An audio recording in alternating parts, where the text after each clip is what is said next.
Tepalik ahli. Richard Adams tomonidan yozilgan sarguzasht va falsafiy roman bo'lib, asarda quyonlar jamoasining omon qolish uchun olib borgan kurashi hikoya qilinadi.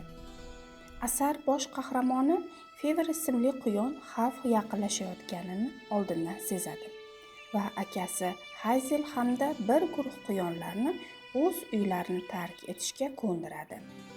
Ular xavfsiz joy izlab uzoq va mashaqqatli sayohatga otlanadilar.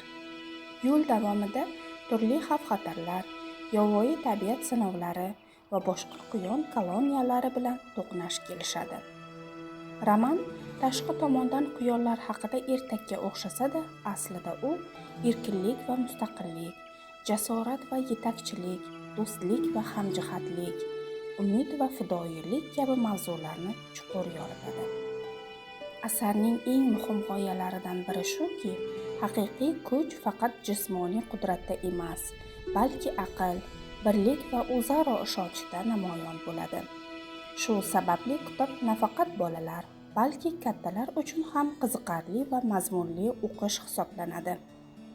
Qisqacha qilib aytganda, Tepalik ahli sarguzashtlarga boy, ramziy ma'nolar bilan to'ldirilgan va insoniy qadriyatlarni quyonlar hayoti orqali tasvirlaydigan ta'sirchan romandir.